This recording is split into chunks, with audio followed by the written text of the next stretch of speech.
বিশ্বকাপের ড্র হয়ে গেছে গতকাল। এরপর থেকেই শুরু হয়েছে নানা অজুহাত, কান্নাকাটি। ব্রাজিল ফ্যানরা চেষ্টা করছে এটা প্রমাণ করতে যে তারা সবচেয়ে কঠিন গ্রুপে পড়েছে, তাদের দলগুলো সব সেরা।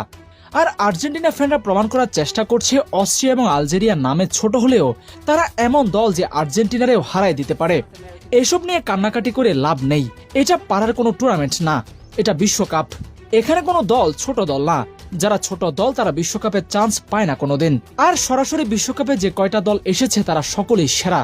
এটা জিতলে আপনাকে বলা হবে বিশ্ব চ্যাম্পিয়ন। আর বিশ্ব চ্যাম্পিয়ন হবেন কিন্তু অমুক দল আর তমুক দলের নাম শুনে ভয়ে আগেভাগেই কান্নাকাটি শুরু করে দিবেন, সেটা হতে পারে না।